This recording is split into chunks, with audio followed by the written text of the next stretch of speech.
Hello everyone, this is Umesh Shabbir. दोस्तों, ऋषभ पंत इस वक्त बहुत ही सैड हो गए जब उनको ये खबर मिलती है कि उनको वाइट बॉल क्रिकेट से बिल्कुल ही रिमूव कर दिया गया है from Indian team. Newly appointed Indian head coach Gautam गंभीर, जिनसे बहुत ही डिफरेंट फैसले एक्सपेक्टेड थे कि वो आते साथ ही बहुत ही डिफरेंट फैसले करेंगे, क्योंकि हमने देखा है कि कोलकाता नाइट राइडर में इन्होंने सुनील नारायण जैसे बॉलर को एक प्रॉपर ओपनर बना दिया है। और ये इनकी अप्रोच ही थी जिन्होंने इनको ये विज़न दिया कि एक बॉलर जो है, जो कि फास्ट एक नेचर रखता है बैटिंग में, वो T20 में जाकर कहीं ना कहीं एडजस्टमेंट कर सकता है। तो रिस्क भी लेते हैं, डिफरेंट डिसीजन भी करते हैं। तो यहाँ पर भी बहुत ही डिफरेंट डिसीजन एक्सपेक्टेड थे और बहुत सारी चीज़ें इन्होंने की भी हैं।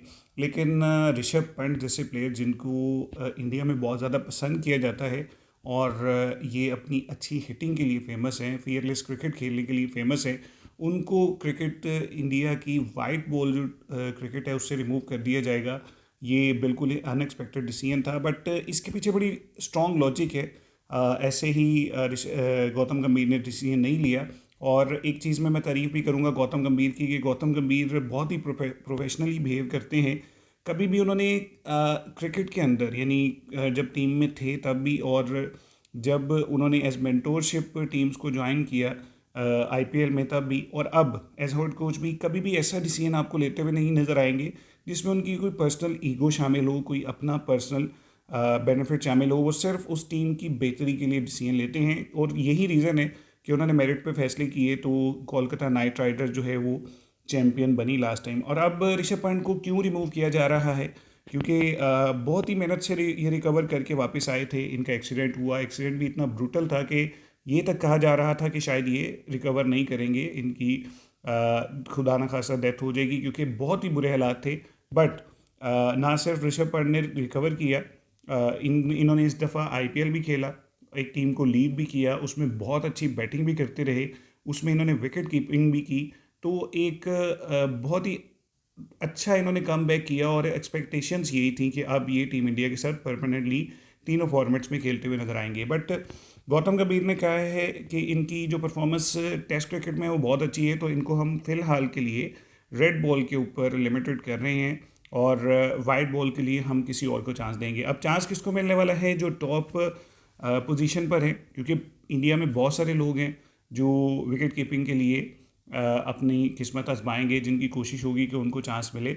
इनमें अगर टॉप लेवल पर देखें तो सबसे पहले नाम आता है संजू सैमसन का।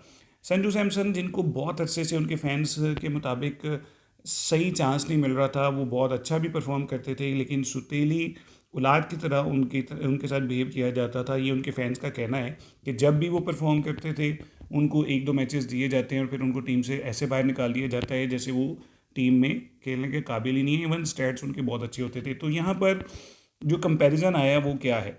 एक तरफ ऋषभ पंत है, जिनकी वाइट बॉल की जो इंपॉर्टेंट गेम है ओडीआई, उसमें 34 की एवरेज है, और दूसरी तरफ संजू सैमसन है, जिनकी वाइट बॉल में अगर देखें तो 54 की एवरेज है। तो अगर इस लिहाज से देखें तो संजू सैमसन जो है वो डेफिनेटली एक बेटर ऑप्शन है। और ऋषभ पंत बेशक बेशक अगर इंटरनेशनल क्रिकेट के लिहाज से देखें तो एक बहुत अच्छे प्लेयर हैं, और 34 की एवरेज बहुत कम लोगों की होती है जो साथ विकेट कीपिंग भी करते हैं।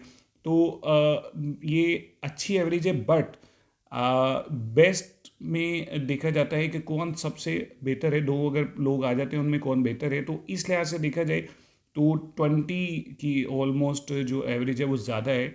और ये बहुत बड़ा गैप है, बहुत बड़ा डिफरेंस है संजू सैमसन का, कि वो 54 की एवरेज से खेलते हैं ओडीआई में, और ऋषभ पंत की 34 की एवरेज है। तो यहाँ पर गौतम गंभीर का कहना है कि बहुत सारे चांसेस दिए गए ऋषभ पंत को, बट वो खुद को साबित नहीं कर सके।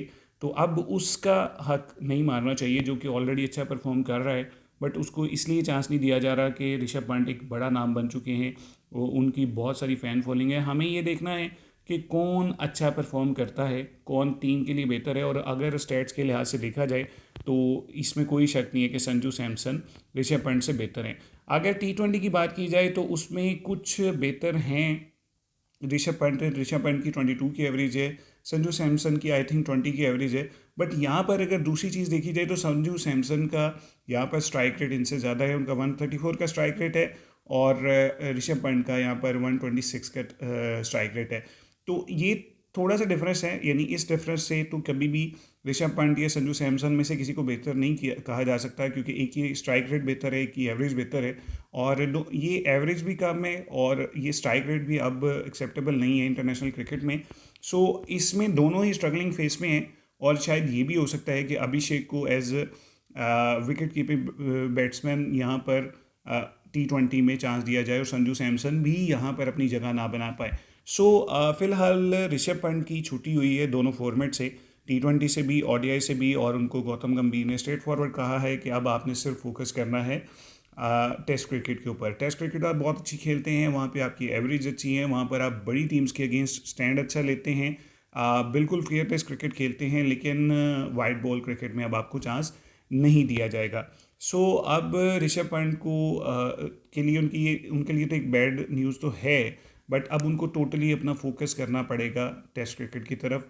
और फिर जब अगेन इनको अगर कहीं चांस मिलता है, फॉर से अगर संजू सैमसन अवेलेबल नहीं होते, वो किसी वजह से बाहर टीम से जाते हैं, तो फिर अगर ऋषभ पंत को चांस मिलता है तो ये परफॉर्म करेंगे, तो फिर ही ये टीम में वापस आ सकेंगे।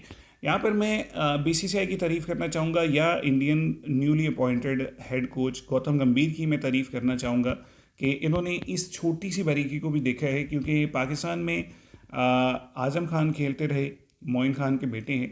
मैं इस चीज़ से, मुझे कोई मसला नहीं है कि वो किसी क्रिकेटर के बेटे हैं, लेकिन इस चीज़ से ज़रूर मसला है कि 8 की एवरेज से भी वो इंसान पाकिस्तान टीम में खेलता रहा, सिर्फ 8 की एवरेज। अब बहुत सारे दुनिया के बॉलर्स निकालेंगे, उनकी एवरेज भी इससे ज़्यादा होगी। तो 8 की एवरेज के साथ वो एज विकेट कीपिंग बैट्समैन खेलते रहे, जब आपके पास मोहम्मद रिजवान की शक्ल में 50 की एवरेज, T20 में 50 की एवरेज वाला विकेट कीपिंग बैट्समैन शामिल था। लेकिन उसकी जगह को रिमूव करने के लिए, या उसको विकेट कीपिंग से हटाकर सिर्फ एक बैट्समैन की हद तक महदूद किया गया और आज़म खान को चांस दिया गया। तो ये जहाँ पर डीमेरिट होती है, फिर उनकी सिचुएशन भी यही होती हैं जैसे इस वक्त पाकिस्तान टीम की सिचुएशन है कि आज़म खान और डिफरेंट प्लेयर्स को चांस देने के चक्कर में पाकिस्तान में काफ़ी नुकसान किया अपनी टीम का। सो इस लिहाज से मैं कहूँगा BCCI ने जो इस तरह के इतने स्ट्रॉन्ग स्टेप के, इतना बड़ा नाम, ऋषभ पंत की बहुत फैन फॉलोइंग है, वो बहुत अच्छी क्रिकेट खेलते हैं, उनका बहुत बड़ा नाम है और उनकी एक्सपेक्टेशंस भी नहीं होगी कि उनको रिमूव किया जाएगा। तो वहाँ पर भी उनको रिमूव कर दिया गया कि भाई अपनी परफॉर्मेंस को इन्हेंस करो, फिर देखेंगे क्या तुम्हें चांस देना है कि नहीं। दूसरी तरफ एक तरफ 34 की एवरेज वाला प्लेयर जो है उसको रिमूव कर दिया जाता है, दूसरी तरफ 8 की एवरेज वाले प्लेयर को भी बार बार चांस दिया जाता है। सो ये होता है, जो टीम्स ग्रो करती हैं उनके पीछे ऐसे मेरिट्स होते हैं जो उनको बहुत आगे ले जाते हैं। और अगर ऐसे ही मेरिट पाकिस्तान में अगर ऐड किए जाएँ, क्योंकि देखें, अगर आप आज़म खान को रिमूव करते हैं और एक प्रॉपर बैट्समैन जैसे सलमान अली आ गए, उनकी 40+ की एवरेज है टेस्ट में, उनको अगर आप ODI में अटैच करते हैं और वो अपनी एक अच्छी क्रिकेट खेलते हैं, अच्छी एवरेज के साथ क्रिकेट खेलते हैं, तो आपके पास एक एडिशनल बैट्समैन आ जाता है। सो इस चीज़ को जब इंडिया में मेरिट को बहुत सीरियस लिया जाता है, इसी वजह से वो आपको क्रिकेट वर्ल्ड कप 2023 के भी फाइनल में नज़र आए और वो आपको वर्ल्ड कप T20 को जीतते हुए भी नज़र आए। ऐसे अगर मेरिट पाकिस्तान अपनी टीम में इम्प्लीमेंट करेगा तो डेफिनेटली ये भी लोग ग्रो करेंगे। लेकिन अगर इसी तरह से चलता रहा कि किसी की लीग परफॉर्मेंस के ऊपर ऐड किया लिया जाता है, इंटरनेशनल परफॉर्मेंस को देखे बगैर, या किसी को इसलिए ऐड कर दिया जाता है कि वो किसी क्रिकेटर के बेटे हैं, तो डेफिनेटली फिर पाकिस्तान टीम का यही हाल होगा जो इस वर्ल्ड कप में देखने को मिला है। आपको कम अज़ कम रिजवान और बाबर आजम जैसे प्लेयर्स की ज़रूरत है, जो इस क्वालिटी के प्लेयर्स हों, जो कि फ़खर जमान जैसी अग्रेसिव इनिंग्स खेल सकें, इन दोनों जैसी स्टेबल इनिंग्स खेल सकें। फिर आपकी टीम जो है वो बेहतर होगी, स्ट्रॉन्ग होगी और दुनिया की बड़ी टीम्स के साथ दोबारा मुकाबला करने के काबिल होगी। इसी के साथ मुझे दीजिए इजाज़त, अगली वीडियो में आपसे मुलाकात होगी, तब तक के लिए गुड बाय।